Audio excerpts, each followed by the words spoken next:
Hello guys, I am Palak Shah from Biobytes और आज हम स्टार्ट करने वाले नीट कैप्सूल बैच का first lecture that is units and measurement. जैसे पहले हम लोग ने बताया था कि वन शॉट चैप्टर्स होगा, बट अभी हमें 2-3 जन ने हमारे जो सब्सक्राइबर्स है उन्होंने टेलीग्राम थ्रू हमें बताया कि उनको 2-3 चैप्टर मतलब एक साथ नहीं चाहिए एंड 2-3 पार्ट्स में चाहिए। तो हम लोग अभी एक चैप्टर को 2 या 3 या जितना पार्ट्स लगेगा प्रॉपरली उतने पार्ट्स में करवाएंगे। सो हम लोग अभी विदाउट एनी डिले स्टार्ट करते हैं आज का chapter like units and measurement. First lecture में हम लोग physical quantities, important prefixes, SI unit, significant figures, rounding off तक करेंगे। फिर सेकेंड लेक्चर में errors and vernier caliper and third lecture में ये लास्ट का 3 things. Okay, so let's start. तो फिजिकल क्वांटिटीज क्या होता है? 5 मीटर, 60 kg, 50 मिनट्स, ये सब फिजिकल क्वांटिटीज है। जैसे फिजिकल क्वांटिटी वो चीज़ है जो मेजरेबल है with the help of any instrument और समथिंग, वो मेजर कर सकते हैं। और there are infinite number of physical quantities. और अब एक फिजिकल क्वांटिटी को कैसे रिप्रेजेंट करते हैं? लाइक 5 मीटर एक मैग्नीट्यूड भी है और यूनिट भी है। 60 seconds magnitude and unit, 50 kg magnitude and unit. तो जब एक मैग्नीट्यूड और उसका यूनिट जब साथ में आता है उसको हम लोग फिजिकल क्वांटिटी बोलते हैं। अभी हम बात करते हैं NU। जैसे अभी मैं एक एग्जांपल के साथ आपको समझाती हूँ। 1 metre is equal to 100 centimetre, right? इसमें मीटर और सेंटीमीटर में कौन सा यूनिट सबसे बड़ा है? मीटर। ये ऑफकोर्स ये सबको पता है। And centimetre is a smaller unit. 1 और 100 में मैग्नीट्यूड किसका बड़ा है? 100 एंड 1 का इज स्मॉल। हम लोग को इस चीज से ये पता चलता है कि एक बिगर पार्ट को कवर करने के लिए 100 स्मॉलर पार्ट्स चाहिए। तो इसमें हम लोग को ये समझा कि N is inversely proportional to U। जैसे जैसे मैग्नीट्यूड बढ़ेगा वैसे वैसे उसका यूनिट कम होगा, एंड जैसे जैसे उसका यूनिट बढ़ेगा तो उसका मैग्नीट्यूड कम होगा। ऐसे क्यों? क्योंकि एक बिगर पार्ट मतलब 1 मीटर में 100 सेंटीमीटर मतलब 100 स्मॉलर पार्ट्स को कवर करना है। इसके वजह से ये यूनिट कन्वर्जेंस होता है। जैसे अभी NU, इससे हम लोग ये कंक्लूजन कर सकते हैं NU इज कांस्टेंट। ओके, और यूनिट कन्वर्जेंस में हम लोग हमेशा ये फॉर्मूला ही यूज करते। देखो इधर भी N1 U1 is equal to N2 U2। ये छोटा कन्वर्जन है, ये पता है सबको, इसलिए इसमें जरूरत नहीं पड़ता। पर जो बड़े कन्वर्जन्स है उन डेसीग्राम या किलोग्राम्स या लाइक गीगा सेकेंड्स या मिली सेकेंड, माइक्रो सेकेंड, उसके लिए हम लोग को यूनिट कन्वर्जन्स बहुत इंपॉर्टेंट है। तो हम लोग यूनिट कन्वर्जन्स हमेशा इस फॉर्मूला से ही करते हैं। कैसे क्वेश्चंस आएंगे उसमें मैं दिखाती हूँ कि कैसे करना है। पर ये बात क्लियर होना चाहिए कि जैसे जैसे मैग्नीट्यूड बढ़ेगा वैसे वैसे यूनिट कम होगा, क्योंकि एक बड़े पार्ट को कवर करने के लिए ज्यादा नंबर ऑफ स्मॉलर पार्ट्स लगेगा। ये बात सबको पता है ना। तो वैसे ही एक 1 मीटर को कवर करने के लिए 100 सेंटीमीटर लगता है। तो इससे हमें ये समझता है कि N is inversely proportional to magnitude is inversely proportional to unit. अभी हम आगे बात करते हैं। प्रीफिक्सेस। प्रीफिक्सेस ये बहुत इंपॉर्टेंट है, ये रट्टा मारना है। बिकॉज ये आपको पता होना चाहिए कि 1 डेसीग्राम कितना, 1 डेसीमीटर कितना, ये सब आपको पता होना चाहिए। एंड ये आपको कन्वर्जन्स में बहुत हेल्प करेगा। जैसे आप नीट 2024 का पेपर देखोगे तो उसमें बहुत कन्वर्जन का क्वेश्चन आया है। तो अगर आपको कन्वर्जन के क्वेश्चंस प्रॉपरली सॉल्व करना है विदाउट एनी मिस्टेक, तो आपको ये सब पता होना चाहिए ही। एंड हम लोग एक बार ये रीड करते हैं and try to by heart इधर ही with me. For 1 decigram is 1 deci is 10 raised to minus 1, 1 centi is 10 raised to minus 2, 1 milli is 10 raised to minus 3, 1 micro is 10 raised to minus 6, 1 nano is 10 raised to minus 9, 1 pico is 10 raised to minus 12, 1 femto is 10 raised to minus 15, 1 atto is 10 raised to minus 18. And now this 1 deca is 10 raised to 1, 1 hecto is 10 raised to 2, 1 kilo is 10 raised to 3, 1 mega is 10⁶, 1 giga is 10⁹, 1 tera is 10⁻², 1 peta is 10⁻15। और एक important conversion है 1 angstrom spelling I don't know, तो उसका आता है 10⁻⁻10। तो ये याद रखना है मीटर। ये आपको modern physics like atoms nuclei में इसका कन्वर्जन रहता है। पर अभी हम बात करते तो इधर क्या दिया है 1 डेसी। अभी उसके आगे आप ग्राम लगाओ, मीटर लगाओ, कुछ भी लगाओ, तो 1 decimetre is equal to 10⁻⁻1 metre. ये जो वैल्यूज है ना वो 1 डेसीमीटर या 1 डेसीग्राम का है या 1 मिलीग्राम या 1 मिलीसेकेंड का है। जैसे हम लोग ये कैसे पता कर सकते, देखो 1 metre is equal to 100 centimetre, तो 1 सेंटीमीटर का वैल्यू इज 10⁻⁻2 मीटर। तो देखो 1 सेंटी का इज वैल्यू इज 10⁻⁻2 मीटर। वैसे हम मिली का देखेंगे तो 1 metre is equal to 1000 millimetre, तो 1 millimetre is equal to 10⁻³ metre. See 1 milli का वैल्यू इज 10⁻³ सो हम लोग को 1 माइक्रो में इतना मीटर है, 1 पिको में इतना है, ये पता होना चाहिए। अभी आपको कन्वर्जन किया 1 पिकोमीटर को इन मीटर के टर्म्स में, तो क्या आएगा 1 पिकोमीटर इज इक्वल टू 10⁻12। अभी आपको कंफर्म करना है कि आपने जो कन्वर्जन किया है वो राइट है कि रॉन्ग। तो हम लोग कैसे कंफर्म कर सकते हैं, N U is equal to constant से। कैसे, जैसे n is inversely proportional to u। तो अभी हम देखेंगे पिकोमीटर और मीटर में इस बिगर यूनिट कौन सा है, of course metre. Picometre is a smaller unit. 1 और 10⁻12 में बड़ा मैग्नीट्यूड किसका है, 1 का, क्योंकि इधर -12 है रेज़ टू में, तो वो स्मॉल मैग्नीट्यूड वाला है, तो ये छोटा है। तो ये देखो ये हमेशा ये रिलेशन कांस्टेंट ही आएगा। एन जब मैग्नीट्यूड बिगर होगा उसका यूनिट स्मॉलर होगा, एंड यूनिट जब बिगर होगा तो उसका मैग्नीट्यूड स्मॉलर होगा, तब तो वो यूनिट कन्वर्जन परफेक्टली करेक्ट है अगर ये आता है तो। और आपको चेक करना है तो आप इस तरीके से चेक कर सकते हो। अभी हम देखेंगे कि 1 मीटर में कितना माइक्रोमीटर आता है। तो हमें ये पता है 1 माइक्रोमीटर में 10⁻⁻6 मीटर आता है, ये हम लोग को अच्छे से पता है, राइट। -6 मीटर आता है। तो अभी हमें ढूंढना है 1 मीटर में कितना माइक्रोमीटर आता है, तो इट्स वेरी इजी। तो इधर 1 मीटर x, तो 1 मीटर मीटर कट 1 इधर जाएगा, 1 इंटू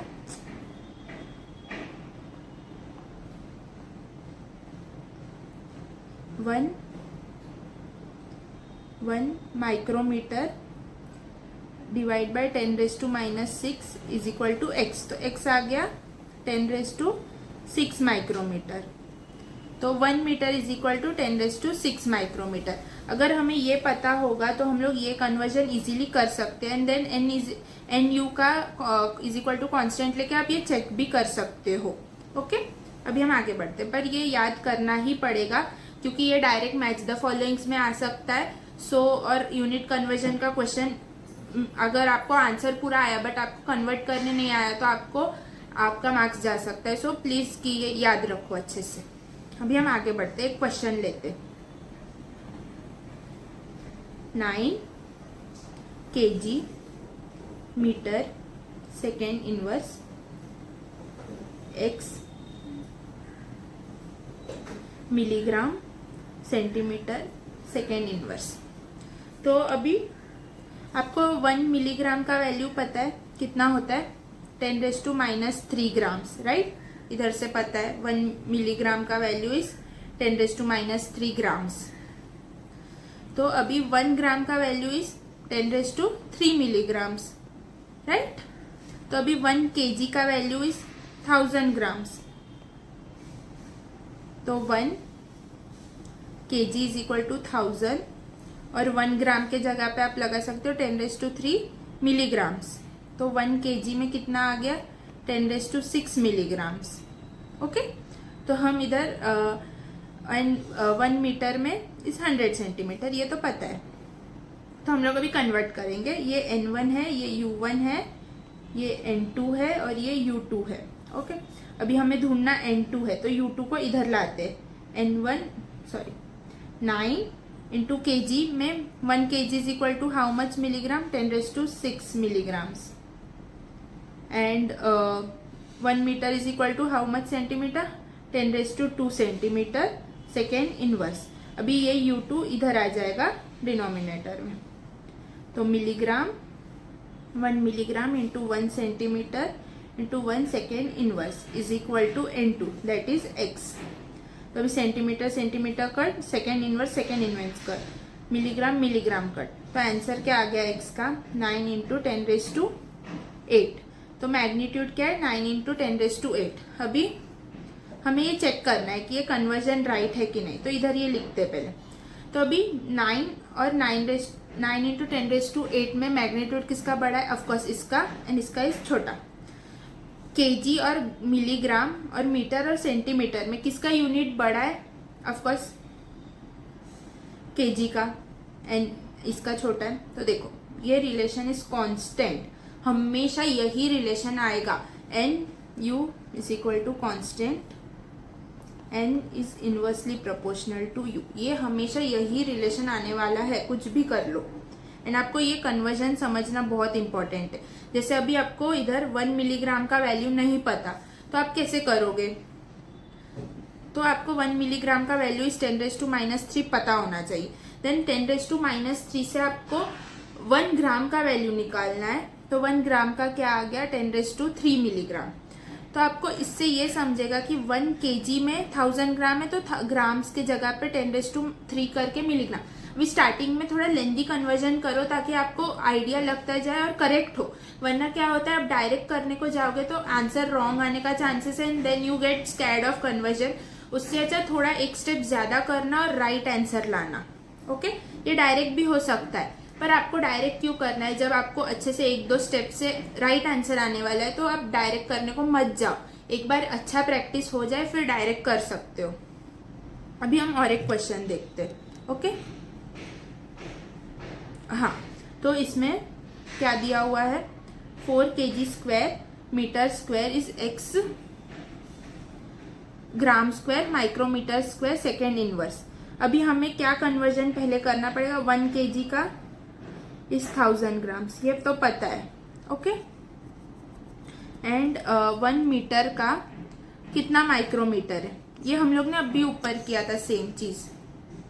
इधर 1 micrometre is equal to 10⁻⁻6 metre से, तो 1 मीटर का कितना आया 10⁻6 माइक्रोमीटर, तो 1 मीटर इज 10⁻6 माइक्रोमीटर। तो अभी ये वैल्यूज हम लोग इधर लगाते हैं, ये N1 है, ये U1 है, इज इक्वल टू N2 है और U2 है। हमें ढूंढना क्या है N2, राइट। तो N1 का वैल्यू इज 4, 1 kg को हम 1000 ग्राम्स में लिख सकते हैं, तो 10⁻³ का square. Then wait a minute, sorry, 1 metre को हम लोग कितना माइक्रोमीटर 10⁻6 पर उसका square, and second inverse square. Okay, now हम U2 को इधर लाएंगे अपॉन डिनोमिनेटर में, तो ग्राम स्क्वायर, हाँ इधर यूनिट्स लिखने को मत भूलना, तो आपको इजी हो जाएगा, कट करना रहेगा तो।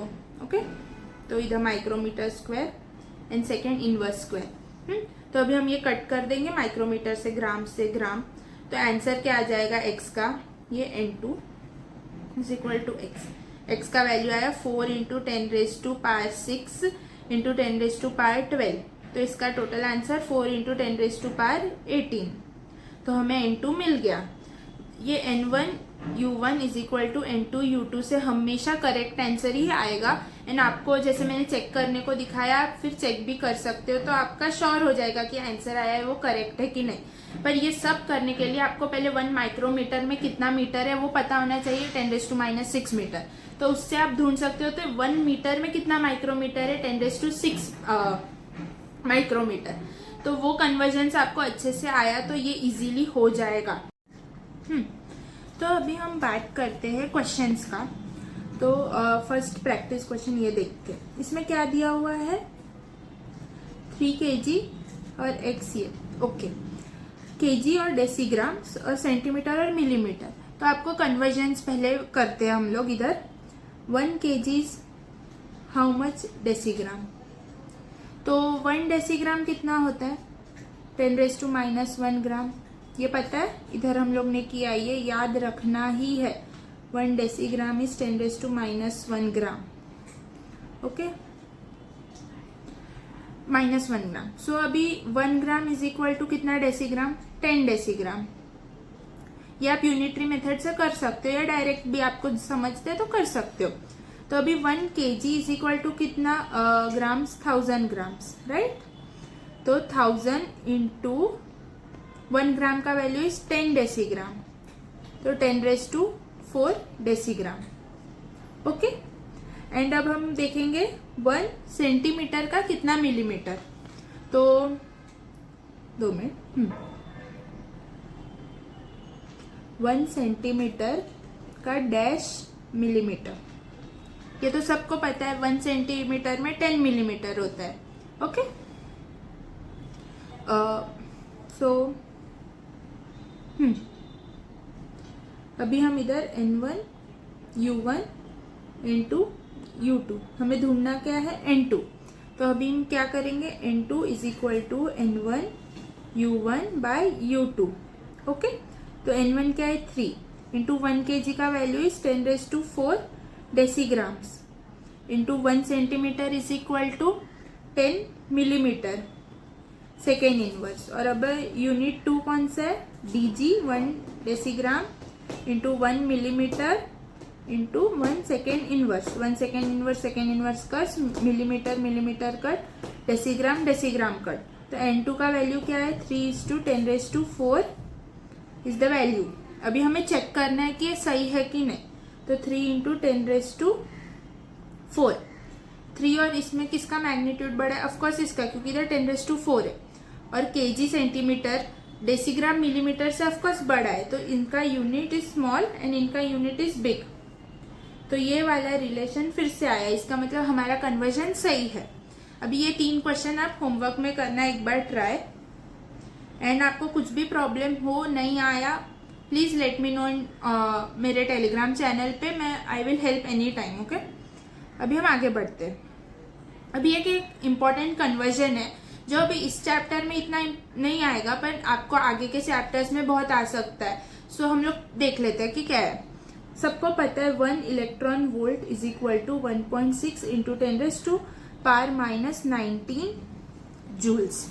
ओके, अभी हम बात करते हैं 1 और 1.6 इंटू 10⁻⁻19 में 1 का value is magnitude is bigger, क्योंकि इधर -19 आ रहा है रेस 2 में। ओके, एंड इलेक्ट्रॉन वोल्ट और जूल में joule is the bigger value. ये सबको पता होना चाहिए, और नहीं पता तो ये रिलेशन तो पता है। तो इससे हम लोग ये समझ सकते कि ये इधर भी कांस्टेंट ही रहेगा हर जगह। N U is equal to constant ही रहता है। अगर ये भी नहीं पता है जूल और इलेक्ट्रॉन वोल्ट में जूल पता है बड़ा होता है, तो हम लोग ये फॉर्मूला से ये पता कर सकते हैं कि जूल बड़ा है। सो अभी हम आगे बढ़ते हैं। अभी हमें 9 जूल को x इलेक्ट्रॉन वोल्ट में कन्वर्ट करना है। तो जूल इज अ बड़ा unit, electron volt is a छोटा यूनिट। तो अभी 9 जैसे इधर ये जूल इज अ बड़ा unit and electron volt is a छोटा यूनिट। तो हम लोग को ये रूल से पता है कि x जो आएगा वो 9 से बड़ा ही होगा। ओके, तो हम लोग इसको डायरेक्ट डिवाइड बाय 9 को डिवाइड बाय 1.6 इंटू 10⁻⁻19 कर देंगे। तो -19 + 19 हो जाएगा, जैसे डिनोमिनेटर से ऊपर जाएगा तो वो वैल्यू बिगर हो जाएगा 9 से। या ये नहीं समझा तो आप इजीली यूनिटरी मेथड लगाओ, इट विल ऑलवेज वर्क। जैसे 1 जूल का value is 1 electron volt 1.6 into 10⁻⁻19।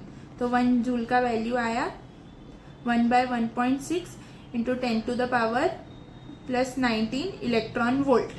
तो 9 जूल का वैल्यू क्या आएगा? 9 into 1/1.6 into 10⁻19 electron volt. Unit convergence में हमेशा यूनिटरी मेथड लगाओ एंड इजीली सब यूनिट कन्वर्जन्स आपका राइट ही होगा।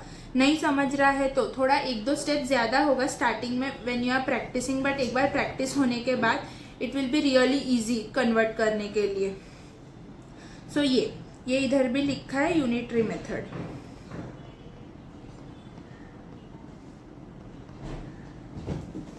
ओके ना आगे बढ़ते। अभी इलेक्ट्रॉन वोल्ट से जूल कन्वर्ट करके देखते एक बार। तो 1 इलेक्ट्रॉन वोल्ट कितना है, 1.6 इंटू 10⁻⁻19 जूल। अभी हम लोग पहले फर्स्ट मेथड से देखते हैं जिसमें इलेक्ट्रॉन वोल्ट इज अ छोटा unit and joule is a bigger unit and magnitude wise ये छोटा है एंड ये बड़ा है। तो अभी हमें 4 इलेक्ट्रॉन वोल्ट चाहिए। तो ऑफ कोर्स 4 इलेक्ट्रॉन वोल्ट जब जूल्स में होगा तो उसका मैग्नीट्यूड कम होने वाला है। तो मैग्नीट्यूड कम होने के लिए 1.6 इंटू 10⁻⁻19 से मल्टीप्लाई करना पड़ेगा। मल्टीप्लाई किया तो वैल्यू छोटा हो जाएगा क्योंकि 10⁻⁻19 उसके रेशो में है इसके वजह से। और यूनिटरी मेथड से किया तो 1 electron volt is equal to 1.6 into 10⁻⁻19 joule. तो 4 electron volt is equal to 4 into 1.6 into 10⁻⁻19 joule. बहुत ईजी है, डायरेक्ट यूनिटरी मेथड यूज करो अगर आपको ये NU का कंसेप्ट नहीं क्लियर हो रहा है तो। पर ये कंसेप्ट क्लियर होना चाहिए कि NU is constant and magnitude जब जब बढ़ेगा तब तक यूनिट छोटा हो जाएगा। बोथ आर इनवर्सली प्रोपोर्शनल एक दूसरे के। ये 3 क्वेश्चन घर पे एक बार ट्राई करना, बहुत ईजी है। फर्स्ट मेथड से नहीं हो रहा तो सेकेंड से करो, पर करना अच्छे से एक बार। अब हम बात करते हैं SI unit systems. SI unit system क्या है, एक इंटरनेशनल यूनिट सिस्टम है जो सब फॉलो करते।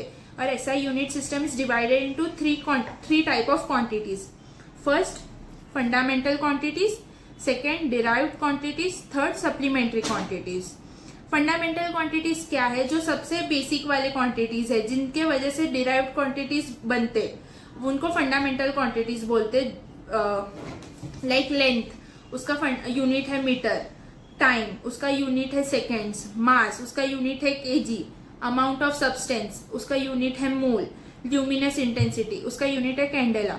ये बहुत इंपॉर्टेंट है। ल्यूमिनस इंटेंसिटी का डायरेक्टली वो लोग पूछ लेते कि what is the unit of luminous intensity, तो आपको ये पता होना चाहिए। Like current is also fundamental quantity, ampere. Temperature का फंडामेंटल यूनिट इज केल्विन। तो ये फंडामेंटल क्वांटिटीज है जिनके वजह से डिराइव्ड यूनिट्स या क्वांटिटीज बनता है। लाइक अभी वेलोसिटी को ही ले लो, velocity is distance by time.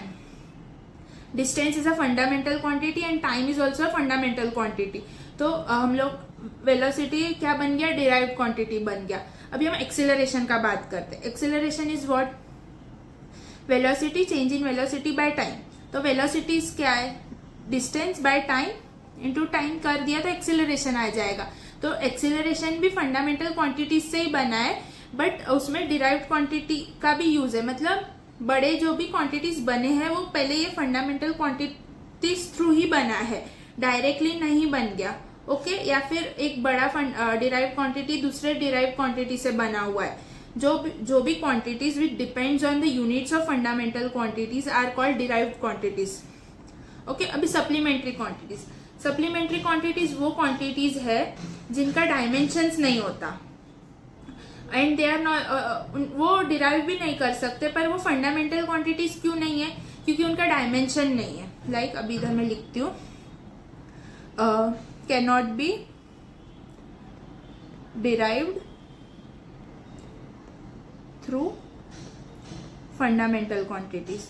तो फिर ये खुद ही फंडामेंटल क्वांटिटी होने चाहिए, पर ये फंडामेंटल क्वांटिटी नहीं है क्योंकि they do not have dimensions, they are dimensionless। Unit है उनको, उसके बारे में हम आगे बात करेंगे कि यूनिट है बट डायमेंशनलेस है, वो हम लोग आगे बात करेंगे।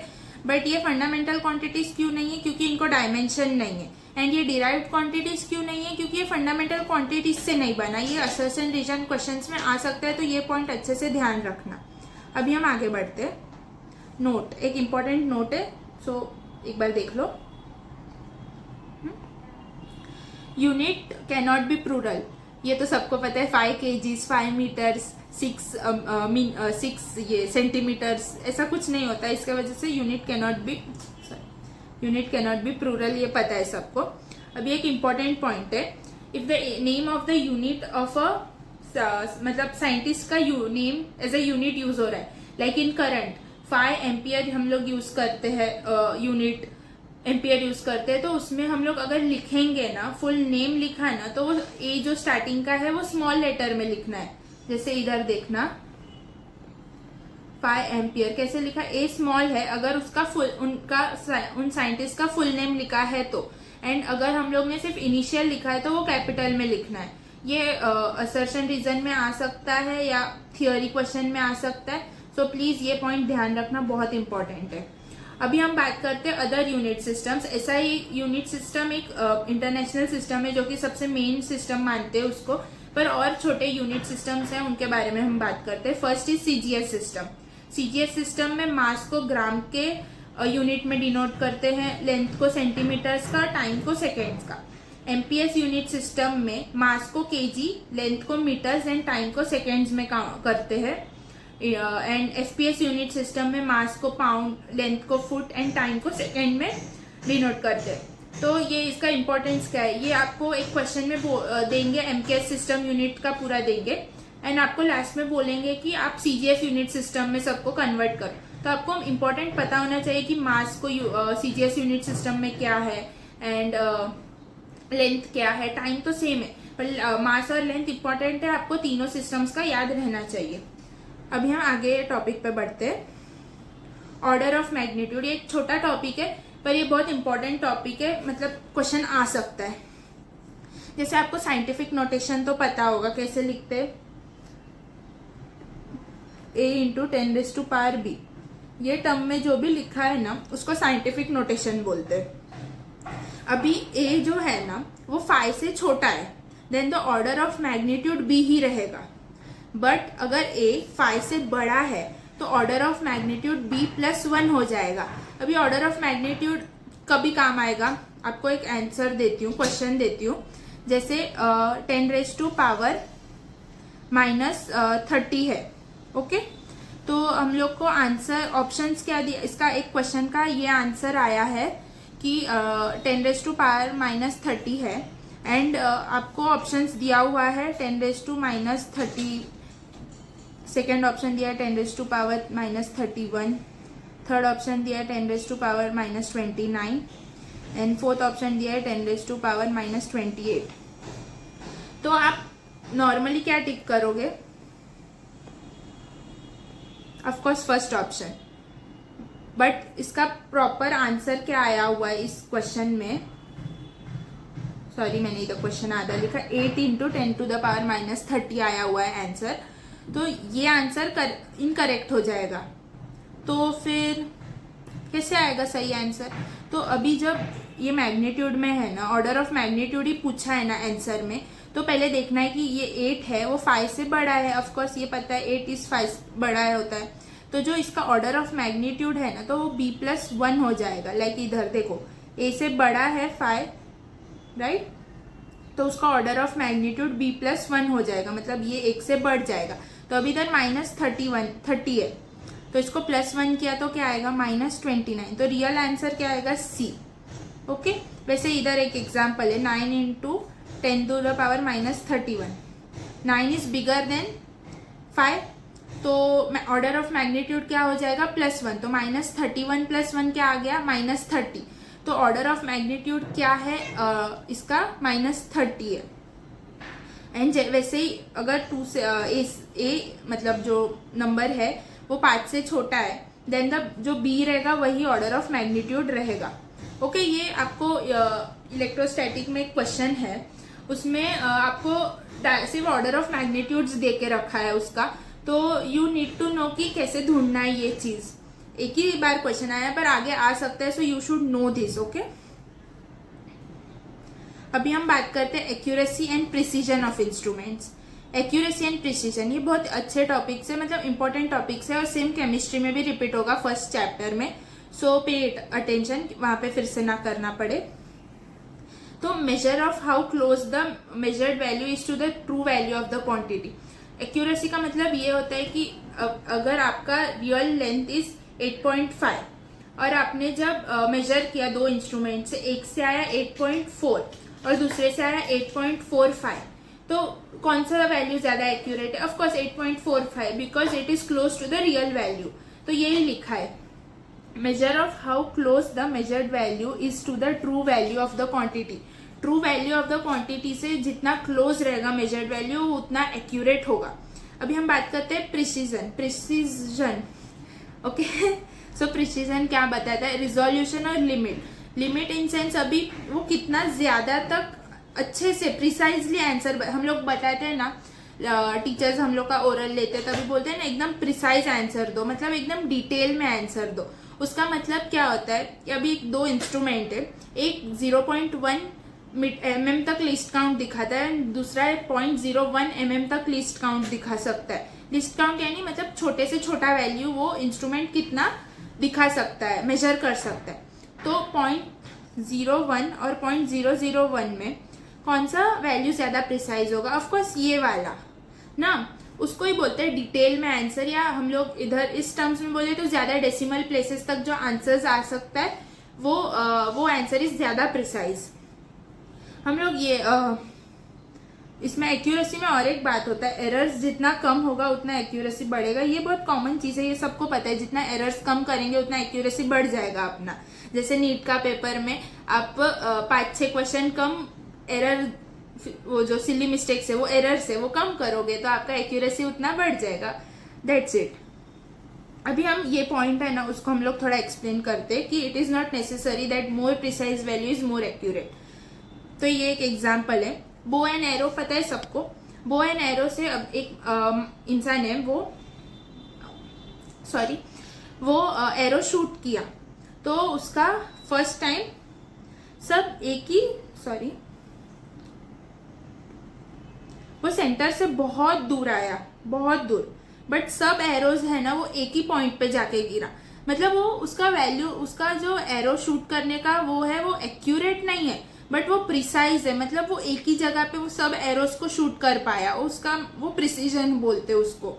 मतलब लिमिट, वो एक ही जगह पे उतना एरो शूट कर पाया उसको हम प्रिसीजन बोलते हैं. लाइक अभी और एक देखते, जैसे अभी उसने दूसरी बार किया तभी उसने सब सेंटर का नजदीक उसने एरो शूट किया, बट उसने एक भी बार सब एरोज एक ही जगह पे शूट नहीं किया, बहुत डिफरेंट लोकेशन पे शूट किया.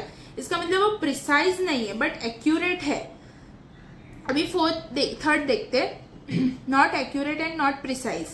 मतलब वो एरोज सब दूर दूर किया सेंटर से शूट, एंड प्रिसाइज क्यों नहीं है? क्योंकि कोई भी एरो एक साथ एक ही जगह पे शूट नहीं हुआ, सब अलग अलग डिफरेंट लोकेशन पे शूट हुआ. उसको बोलते हैं कि वो प्रिसाइज नहीं है. बट फोर्थ टाइम उसने सब सेंटर पे ही शूट किया, सब एरो सेंटर पे शूट किया. मतलब उसने रियल वैल्यू के क्लोज था उसका एरो, इसके वजह से वो एक्यूरेट भी है, और जितने भी बार उसने ट्राई किया वो सब एक ही जगह पे जाके गिरा. इसका मतलब वो प्रिसाइज भी है. तो अभी हम लोग एक क्वेश्चन करते हैं एक्यूरेसी एंड प्रिसीजन पे, ताकि आपको और क्लियर होगा ये पार्ट. ये रहा क्वेश्चन, अच्छे से रीड करना. The true value of a particular length is इतना 4.283 सेंटीमीटर. ओके, अभी 3 इंस्ट्रूमेंट से उसको मेजर किया, ए, बी एंड सी से. तो फर्स्ट ए ने दिखाया रीडिंग 4.1 सेंटीमीटर, बी ने रीडिंग दिखाया 4.24 सेंटीमीटर एंड सी ने रीडिंग दिखाया 4.093 सेंटीमीटर. एक्यूरेसी का मतलब क्या है? कितना क्लोज है वैल्यू रियल वैल्यू से. तो अभी हम देखते कि 4.28, तो 28 के कौन सा पॉइंट डेसिमल्स क्लोज है देखते. 0.99, 0.24, हाँ ये क्लोज है, और 0.1, हाँ ये 0.24 से कम क्लोज है पर क्लोज है. तो एक्यूरेसी में क्या आ गया? पहले बी इज ज्यादा accurate, then A and then C. अभी प्रिसीजन का बात करते हैं. प्रिसीजन यानी ज्यादा डेसिमल्स तक, यानी ज्यादा डिटेल में आंसर कौन सा दिखा रहा है वो देखते हैं. तो सी इंस्ट्रूमेंट 3 डेसिमल्स तक आंसर दिखा रहा है, मतलब ज्यादा लिमिट तक, ज्यादा डिटेल में आंसर दिखा रहा है. बी 2 डेसिमल तक आंसर दिखा रहा है, एंड ए 1 डेसिमल तक आंसर दिखा रहा है. तो इसका मतलब क्या? सी इज मोर प्रिसाइज. सी ज्यादा डेसिमल्स तक आंसर दिखा पा रहा है, ज्यादा डिटेल में आंसर दिखा पा रहा है. तो सी इज ज्यादा precise, then B and then A. तो इससे ये क्लियर होता है कि इट इज नॉट नेसेसरी कि जो जो ज्यादा प्रिसाइज होगा वही ज्यादा एक्यूरेट होगा. It is not necessary. दोनों का मतलब अलग है, इसमें कंफ्यूज मत होना. एक्यूरेसी मतलब कितना क्लोज है रियल वैल्यू के, एंड प्रिसीजन मतलब वो इंस्ट्रूमेंट या वो चीज कितना डिटेल में आंसर दे सकता है. लाइक एरोज में देखा कि वो एक ही जगह पे हर बार एरो शूट किया तो वो ज्यादा प्रिसाइज हुआ उस जगह को मतलब लेके. सो ये दोनों टर्म्स क्लियर रखना. इसमें क्वेश्चंस आ जाता है एंड स्टूडेंट्स गेट कंफ्यूज. इसमें मोस्टली थियोरी क्वेश्चन ही आता है and student get confuse. Okay, अभी हम आगे बढ़ते हैं. Significant figures. Significant figures is very important. इसमें हर साल क्वेश्चन आता ही है. सो फर्स्ट हम लोग पहले रूल्स से बात करते. क्या है? All non zero digits are significant. ये तो पता है कि फॉर एग्जाम्पल 285 ये तीनों नॉन जीरो डिजिट्स है, ये तीनों सिग्निफिकेंट है. Second point, all zeros occurring between the non zero are significant. मतलब दो नॉन जीरो डिजिट्स के बीच में जितने भी जीरो आएंगे वो सब सिग्निफिकेंट है. फॉर एग्जाम्पल 890003, तो ये नॉन जीरो डिजिट है, ये नॉन जीरो डिजिट है. इनके बीच में जितने भी जीरोज आएंगे वो सिग्निफिकेंट है. तो इनका टोटल सिग्निफिकेंट फिगर्स कितना हो जाएगा? 6 सिग्निफिकेंट फिगर्स. और ऐसे क्वेश्चन में वो लोग पूछ लेते कि सिग्निफिकेंट जीरोस कितना है, तो significant zero is 3. Okay, question अच्छे से पढ़ना है इसका मतलब. Third, all zeros to the left of non zero digit and right of decimal are not significant. इसका मतलब क्या है? जैसे इधर एग्जाम्पल लिखा है 0.049.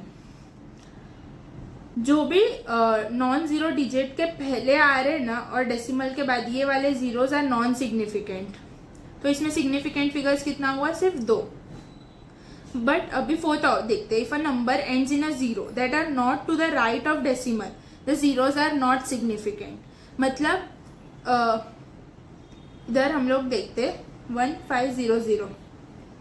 इसमें significant figures are right to the non zero digits but without any decimal. Decimal नहीं है तो इसका मतलब ये दोनों जीरोस आर नॉट सिग्निफिकेंट और ये दोनों सिर्फ 1 and 5 आर सिग्निफिकेंट फिगर्स. अभी और एक देखते हैं. 1.50 इंटू 10⁻³ इसमें डेसिमल के बाद राइट में नॉन जीरो डिजिट है और डेसिमल के बाद जीरो आ रहा है और उसके जीरो के पहले नॉन जीरो डिजिट्स है. इसका मतलब ये तीनों सिग्निफिकेंट फिगर्स हो गया. ओके, अभी 5th पॉइंट देखते हैं. अगर कोई भी चीज को प्रॉपरली डिफाइन किया गया, 20 बुक है, 30 पेंसिल है, 20 टेक्स्ट बुक्स है या 50 क्लिप्स है, ऐसा कुछ स्पेसिफिक दिया हुआ है, then the significant figures are infinite. तो उसका सिग्निफिकेंट फिगर्स इनफाइनाइट आता है. जब number of finite substances define किया है तो सिग्निफिकेंट फिगर इनफाइनाइट आएगा. अभी ये रूल्स है ना, शॉर्ट में एक बार फिर से समझते. All non zero digits are significant, ये पता है. Zero between 2 significant figures are significant. Trailing zeros मतलब जीरोस पीछे लगा हुआ है कोई नंबर के विद डेसिमल तो significant, but without decimal non significant. For example 4.9000 and 49000. तो इसमें कितना सिग्निफिकेंट फिगर्स है? 5, बट इसमें 2, क्योंकि इधर कोई डेसिमल नहीं है एंड इधर डेसिमल है, इसके वजह से वो सिग्निफिकेंट फिगर हो रहा है. इधर नहीं है, इसके वजह से वो सिग्निफिकेंट नहीं है. And fourth is starting zero, मतलब पॉइंट से ऐसा स्टार्ट हुआ तो ये वाला पार्ट इज नॉट सिग्निफिकेंट, सिर्फ इतना पार्ट इज सिग्निफिकेंट. तो इधर 2 सिग्निफिकेंट फिगर्स आए. और एग्जैक्ट नंबर का कितना सब्सटेंसेस ऐसा दिया है तो इनफाइनाइट सिग्निफिकेंट फिगर्स. ये 2 पॉइंट याद रखना बहुत जरूरी है. इसमें कंफ्यूजन होता है कि ट्रेलिंग जीरोज है but with decimal significant, without decimal non significant. और स्टार्टिंग जीरो से हो रहा है डेसिमल का, 0.00 समथिंग है या 0.02 है या कुछ भी है ना, तो वो नॉन सिग्निफिकेंट होगा. कोई भी डेसिमल के पहले नॉन जीरो डिजिट रहेगा और फिर जीरोज रहेगा ना तो ही वो सिग्निफिकेंट है, वरना हर जगह zero is non significant. Okay, अभी हम बात करते हैं rounding off. Rounding off is very important topic. तो रूल्स फॉर राउंडिंग ऑफ क्या होता है फर्स्ट वो देखते. राउंडिंग ऑफ आपको कभी कभी ऑप्शंस में कुछ आंसर आएगा, कुछ आंसर आया पर वो ऑप्शंस में नहीं रहेगा, बिकॉज वो आंसर उसको राउंड ऑफ करके ऑप्शन में लिखा हुआ रहेगा। तो आपको राउंडिंग ऑफ पता होना चाहिए, उसका रूल्स पता होना चाहिए, क्योंकि उसमें ऑप्शंस बहुत क्लोज देंगे आपको। तो हम लोग पहले बात करते इसका, जो 5 से स्मॉलर नंबर्स रहेगा ना, पॉइंट के बाद 5 से स्मॉलर नंबर्स रहेगा तो कैसे करना है। अगर इधर देखो 2.532 दिया है, ओके, तो 2 इज डेफिनेटली स्मॉलर देन 5, तो फिर क्या होगा, जो राउंड ऑफ करके 2.53 ही आएगा। अगर हम लोग अभी इसको राउंड ऑफ करते 2.53 को, तो 3 इज ऑल्सो स्मॉलर नंबर, तो 2.5 ही आएगा आंसर, कुछ चेंज नहीं होगा। एंड अभी इधर नेक्स्ट देखते हैं, अगर 5 से बड़ा है a, I am sorry,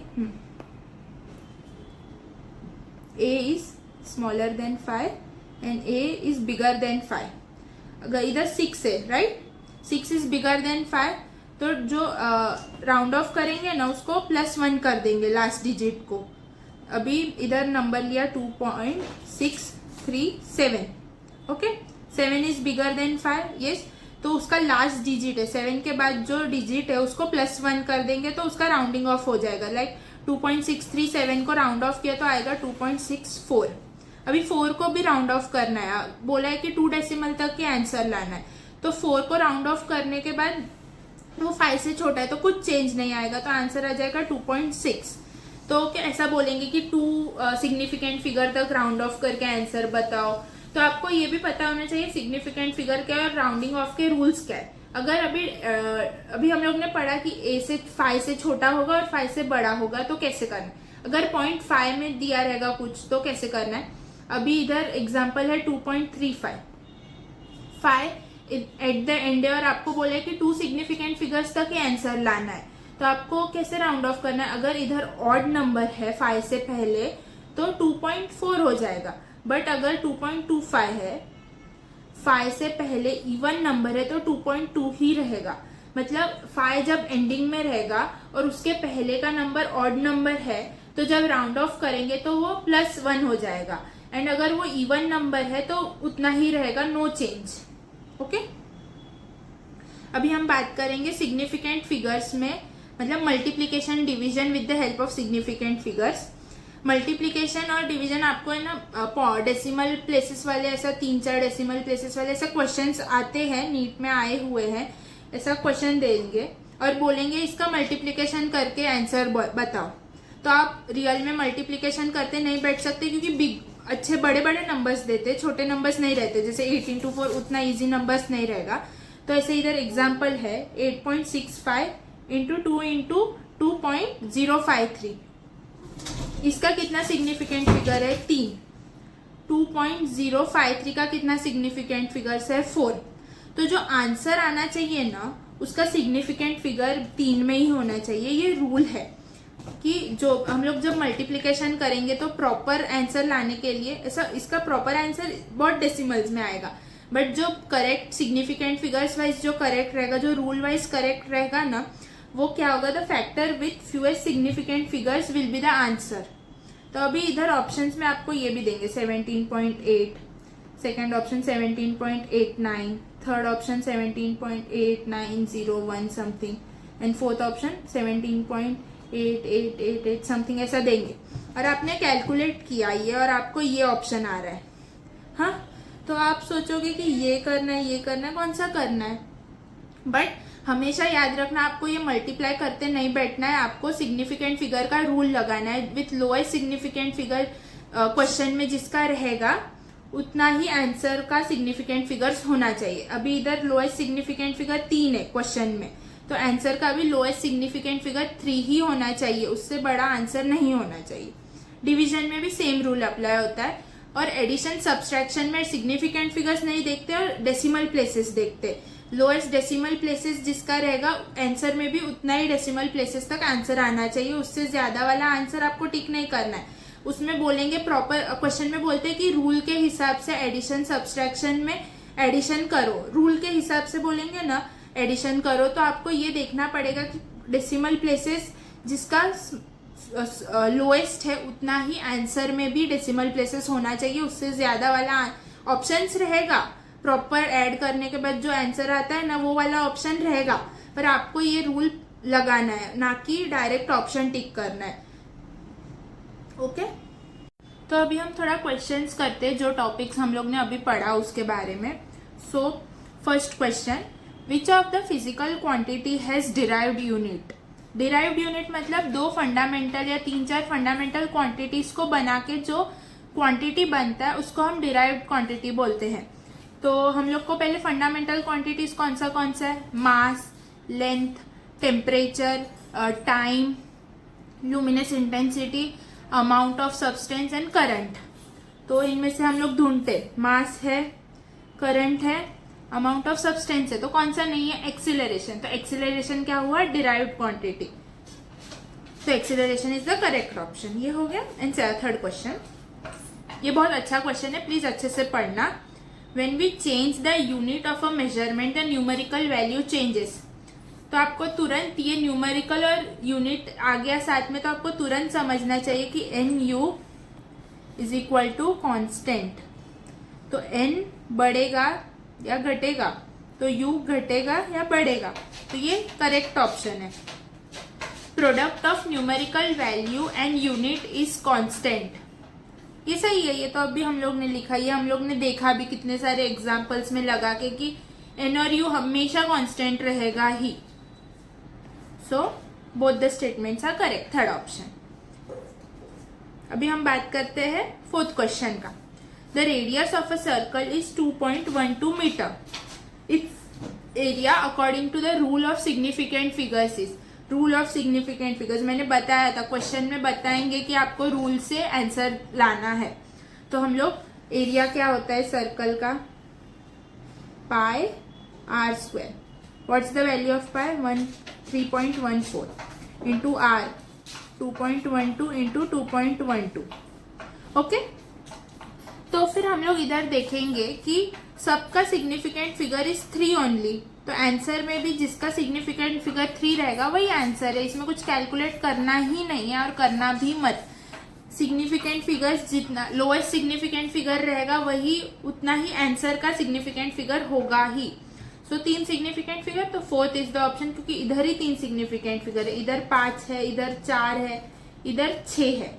okay, अब फोर्थ क्वेश्चन पे आते हैं। If the value of resistance is इतना and the value of current is this, the value of potential with significant numbers would be। मतलब रूल के बारे में ही बोला है, तो पहले तो हमें ये फॉर्मूला पता होना चाहिए। V is equal to IR, like potential is equal to current into resistance. तो करंट कितना है 3.23, रेजिस्टेंस कितना है 10.845। तो इसमें कितना सिग्निफिकेंट फिगर्स है 3, इसमें 5। एडिशन और सब्सट्रैक्शन में डेसिमल प्लेसेस लगता है, वो मल्टीप्लीकेशन और डिवीजन में सिग्निफिकेंट लोएस्ट सिग्निफिकेंट फिगर वाला रूल लगता है। तो 3, तो ऑप्शन में भी 3 सिग्निफिकेंट फिगर होना चाहिए। तो देखते हैं, इसमें 3 है, इसमें 5 है, इसमें 3 है, इसमें 5 है, तो ये 2 ऑप्शन तो कट हो गया, पर इधर 3 है और इधर भी 3 है। तो ये हम लोग को देखना पड़ेगा, 3 इंटू 10 करेंगे तो 30 तो आएगा ही। तो 3.50 कोई सेंस ही नहीं बनता उस ऑप्शन का।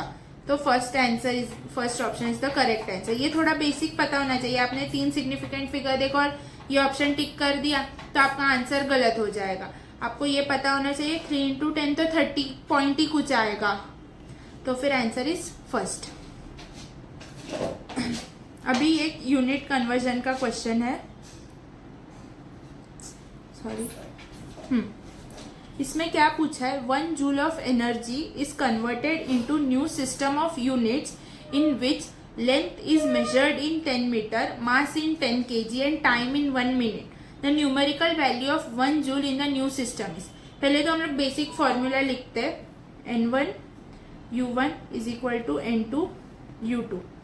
हमको N1 दिया हुआ है 1 जूल, ये N1 है, ये U1 है, इज इक्वल टू N2 ढूंढना है, U2 हम लोग का नया सिस्टम है वो हम लोग डालते हैं वैल्यूज। पहले 1 जूल कितना होता है, 1 kg metre square second square inverse, ये पता होना चाहिए। अभी हम U2 इधर डिवीजन में लाते, तो हमें N2 का वैल्यू मिलेगा, राइट।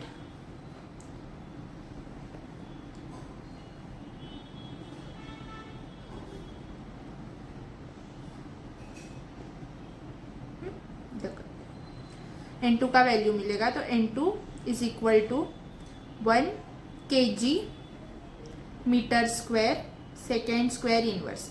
अभी न्यू यूनिट में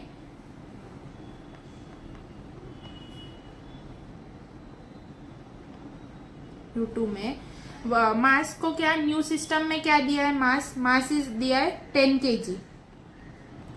मीटर स्क्वायर लेंथ को क्या दिया है न्यू सिस्टम में 10 मीटर, तो इधर 10 मीटर का स्क्वायर हो जाएगा। एंड 1 मिनट को क्या दिया हुआ है, मतलब टाइम को क्या दिया हुआ है न्यू यूनिट में 1 minute. 1 minute is equal to 60 seconds, ये पता है। तो अभी इधर होगा 60 सेकेंड इनवर्स का स्क्वायर। ओके, तो हम लोग इसको अब सॉल्व करते।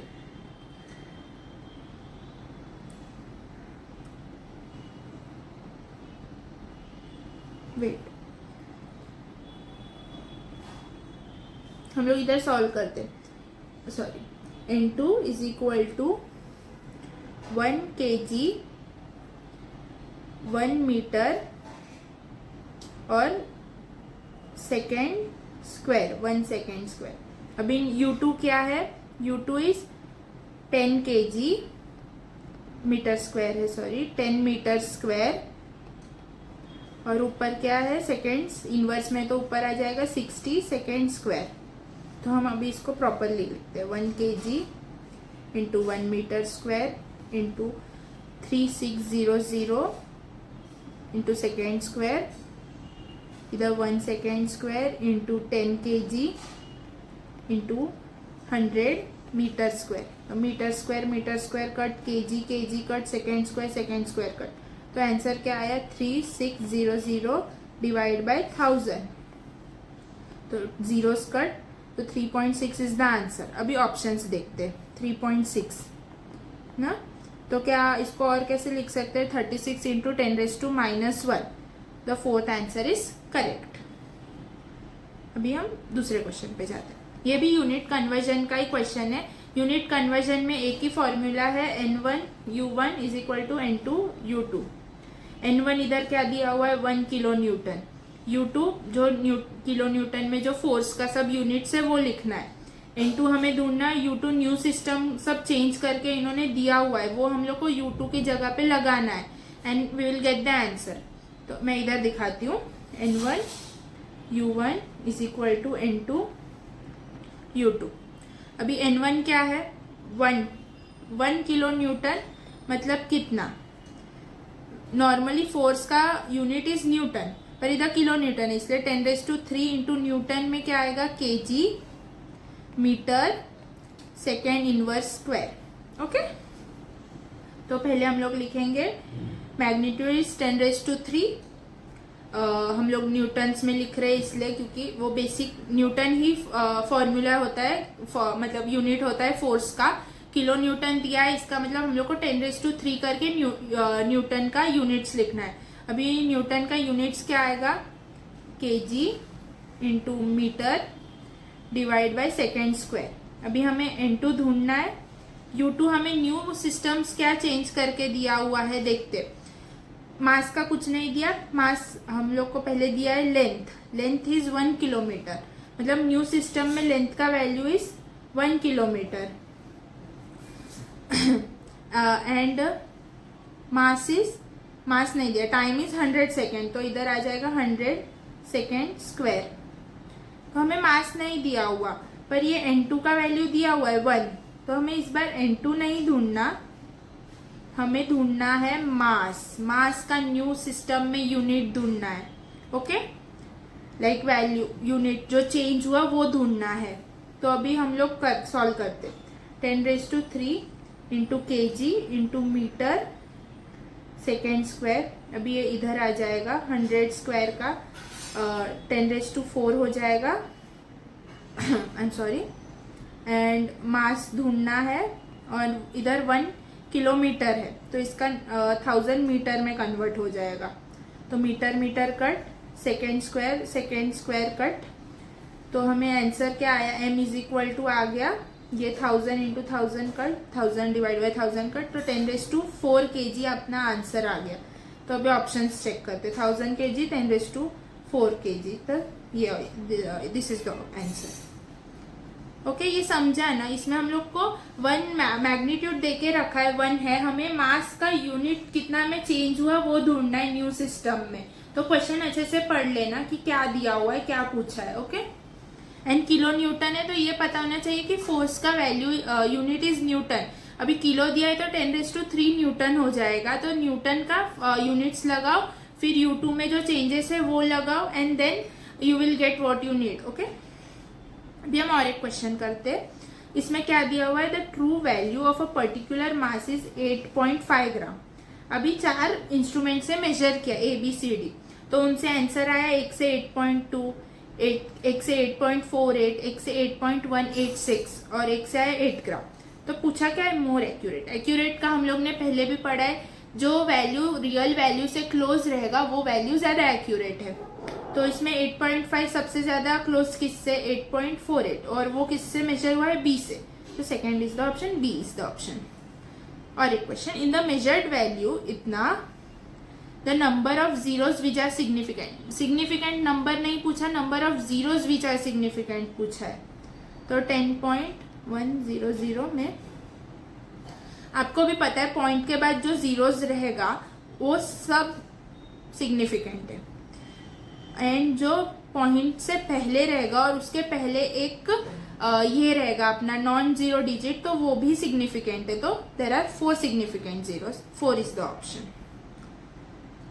नेक्स्ट क्वेश्चन, इसमें हमें x और y का वैल्यू देके रखा है। इसमें ये नॉर्मल है, इसमें हम लोग लोएस्ट सिग्निफिकेंट फिगर वाला रूल लगाएंगे। इसमें 3 सिग्निफिकेंट फिगर है, इसमें 4 है, तो आंसर में कितना होना चाहिए, 3। इसमें कितना है, 2, ये 3, then second is the option. खत्म। Again unit conversion question, in a new system the unit of mass is 10 times, the unit of length is 10 times, and unit of time is 100 times the SI unit. Then the value of 1 joule in the new system is, and पूछा है 10⁻⁴ क्या होगा। Okay, new system के उसमें देखते चलो। N1 U1 is equal to N2 U2, 1 joule is equal to N2 U2। 1 joule मतलब kg metre square second square inverse में इक्वल टू N2। एंड अभी न्यू यूनिट्स में केजी को मास को क्या किया है, 10 टाइम्स, तो 10 kg। लेंथ को क्या किया, लेंथ को भी 10 टाइम्स इंक्रीज किया, तो 10 मीटर स्क्वायर। एंड सेकेंड्स को क्या, टाइम को क्या किया, 100 टाइम्स इंक्रीज किया, तो 100 सेकेंड का स्क्वायर।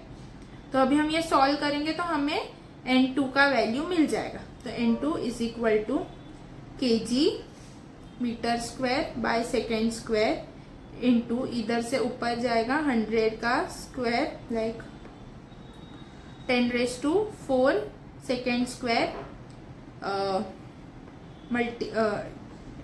डिवाइड बाय क्या, हाँ 100 मीटर स्क्वायर इंटू 10 kg। जो न्यू सिस्टम में वैल्यूज दिया है क्वेश्चन में वो हम लोग ने U2 में लगाया according to the units. Okay, so second square cut, metre square cut, kg cut. तो N2 क्या आ गया, N2 is equal to 10⁴ divide by 10⁻3। तो आंसर आ गया 10⁻1। तो हमें पूछा क्या है, 10⁻A, A का वैल्यू इज 1, तो 1 second option is the correct answer. अभी सेम वैसा ही क्वेश्चन है यूनिट इसका वो करते हैं यूनिट कन्वर्जन का। ये थोड़ा अच्छा क्वेश्चन है, प्लीज ध्यान से देखना। फिर से हम लोग पहले तो यही लिख लेते हैं, N1 U1 is equal to N2 U2। अभी 8 जूल, जूल का तो सबको पता है, 1 जूल कितना होता है, 1 kg metre square by second square. तो हमें 8 जूल्स दिया हुआ है, तो 8 इंटू यूनिट क्या आ गया, kg metre square by second square. हमें न्यू सिस्टम का मैग्नीट्यूड पूछा है तो n2 ढूंढना है। तो अभी u2 क्या दिया हुआ है देखते हैं। Unit of mass becomes double, मतलब इसमें जितना है उसका डबल हो गया, मतलब 2 kg हो गया। And that of the unit of time becomes half, तो इसमें लेंथ में कुछ चेंज नहीं आया। ओके, इसमें यूनिट ऑफ टाइम हाफ हो गया, तो हाफ सेकेंड का स्क्वायर। ओके, तो अभी हम इधर से केजी कट कर सकते हैं, मीटर स्क्वायर कट कर सकते, सेकेंड स्क्वायर कट कर सकते। तो 8 is equal to n2 into 2/1/4। तो कैसे 8 is equal to n2 into 2 into 4। तो 8 divide by 8 is equal to n2, तो 1 आ गया आंसर। तो न्यू यूनिट सिस्टम में उसका मैग्नीट्यूड इज 1, तो correct option is this, third option. मतलब इधर सेकेंड हो गया बट आंसर इज थर्ड। तो थैंक यू, आज के लिए इतना ही। अभी नेक्स्ट टाइम हम लोग errors and then least count का टॉपिक है, इतना सारा क्वेश्चंस करेंगे एंड देन लीस्ट काउंट करेंगे, लीस्ट काउंट ऑफ इंस्ट्रूमेंट्स अच्छे से करेंगे सेकेंड पार्ट में। सो सेकेंड पार्ट जल्दी ही आएगा, so stay tuned. Thank you, bye.